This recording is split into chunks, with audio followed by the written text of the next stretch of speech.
This is a 2-lever pendulum. This is a primary lever, pivot around which the primary lever turns. There's a secondary lever. There's a hinge in the middle, and the hinge allows the secondary lever to turn around the primary lever, so that you generate this effect here, which is called a release. Now, with this particular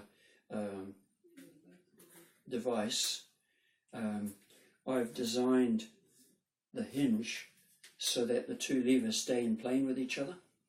So it's quite easy to move things. In fact, the only way you can get that effect is if the 2 levers stay in plane. So I can get, okay, that sort of effect. I can multiply the speed of this first lever by about 3 by having a second lever on it like that. So it's quite handy, and it certainly is how all sorts of devices are operated that require swinging to get speed out of them. Tennis racket, baseball bat, you name it. It is a 2-lever pendulum effect. Now, got another one here. This is a 2-lever pendulum as well. Got a primary lever. It's got a hinge, a secondary lever, but it's the hinge is quite floppy.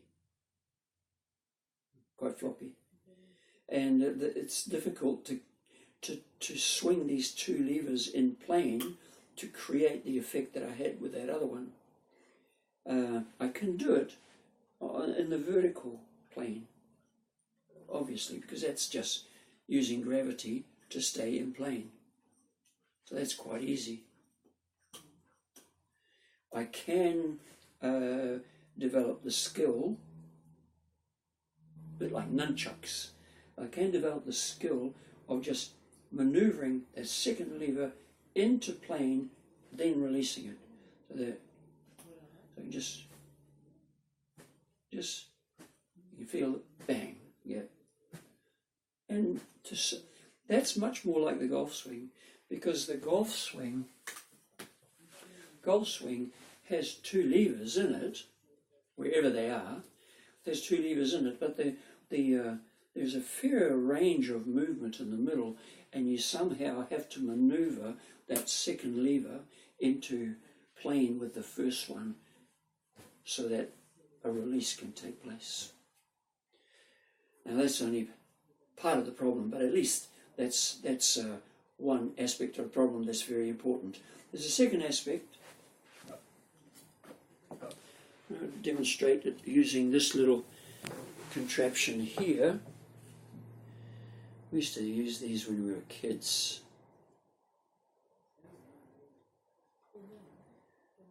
Little plate, metal plate.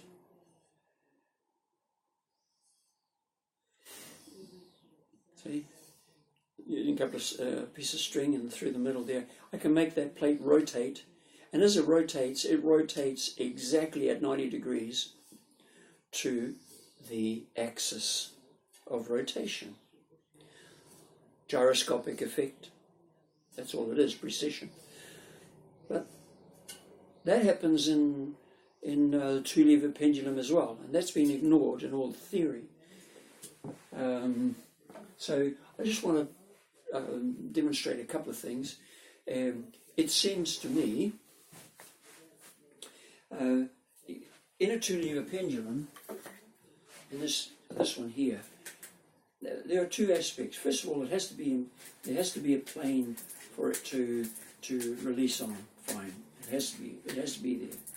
Secondly, the pivot point has to be fixed. If the pivot point is not fixed, and if it's not, so that the primary lever is not really rotating in any way, then there's no release. There's just no release there. Okay? It's only if the primary lever comes, the pivot comes to an abrupt halt and starts to rotate, that the release takes place.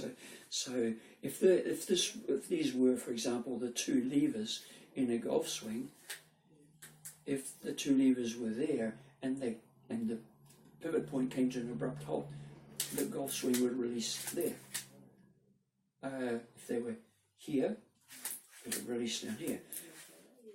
What the golf swing is about is manoeuvring these two levers into a position where the primary lever, the pivot for the primary lever, locks in somewhere, and it's this locking in that's the issue in explaining how the golf swing gets power. The axis of rotation is quite clearly the spine, or a line from the bottom of the spine to the bottom of the neck, just ignoring the curvature of the spine, which can be quite pronounced in some people, both at the bottom and at the top. But if you just have a straight line, that's the axis around which the golf swing moves. And so it is quite easy to determine the ideal swing plane for a golf swing. You simply maneuver your spine into the position where the club is at right angles to that spine angle. You can't play golf this way. You can't play good golf this way. You can't get any power. The power comes from two lever dynamics, where that lever and the spine are at right angles to each other. So now, it also means that when the release takes place, it takes place down here, at right angles to the spine. But the spine has to be fixed in space before the release takes place, and then the spine can move again. So the golf swing consists really in a good golf swing consists of turning the body. The spine is right now certainly not in the right position. What golfers do, they get to here and they go down, move around, come to there where they can't turn anymore, so that the bottom of their spine is locked, top of their spine won't move, and from that angle the spine is quite perpendicular, perpendicular to the ground in that plane. That provides the axis for the rotation of the swing. So I've got this model over here, which I hope will explain what's happening. Here are my two levers. There. They have been manipulated, okay, and this is halfway down the downswing. They have reached the plane, and the pivot point for the primary lever has now locked in to the axis of rotation, and at that point all that's required is torque. I'll do it again. All that's required is torque to produce the two lever effect.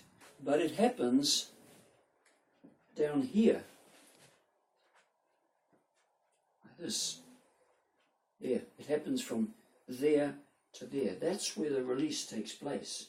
And what has to happen, of course, is for the bottom of the spine to come to a halt, just come to an abrupt halt, so that when the primary lever locks in, it is fixed here and can rotate quite freely without any movement in the pivot point, and at right angles to the spine. Traditionally, golfers have done this move. They've gone up, and this is a good swing. They'll go up, come down, bring their left hip all the way around till it reaches the furthest part that it can turn, that's about as far as it can turn. Now the bottom of their swing, the bottom of their spine is locked. The two levers are in position on the plane. They release to about there, and then they come up. That's a really, really hard movement for the average golfer to produce. What the average golfer tends to do is, even if you can have a good plane and a good right angle here, what they tend to do is that when they come through here, they bring their right hip up through this, they bring that through instead of taking their left hip back. It's actually much more natural movement. Well, it takes the shoulders with it, and what it's really doing is doing that to their plane. So you can't have the plane. The plane has to be absolutely rigid during the time of release. And it's that issue.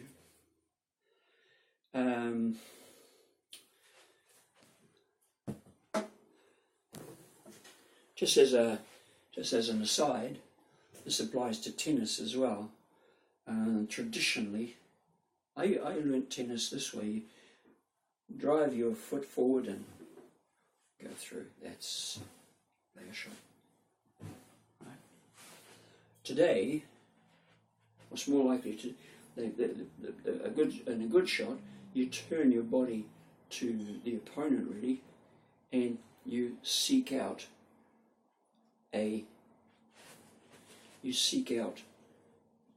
that movement there, which is at right angles to the spine. Now, for a fraction of a second, the spine locks just before, just as that plane is achieved. So there, you can feel it. You feel that the power that drives this two-lever pendulum and causes it to release. The power is coming from the torquing around the shoulders, not from the arms or anything like that. It comes from up here somehow. I don't know the biomechanics of it, and I'd love to know, because I think it's happening around here. In baseball, they have to hit the ball up. So the plane has to be a plane there. So they go there, lock, okay, lock there, hit, and they try and stay on plane, which is what that's about.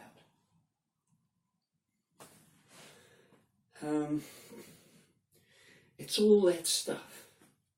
I need to discuss it. I need to codify it. I need to put it in a cogent, properly devised model. I need all that motion capture stuff. Doc, and that's why I want to talk to you. Thank you for having a look at this.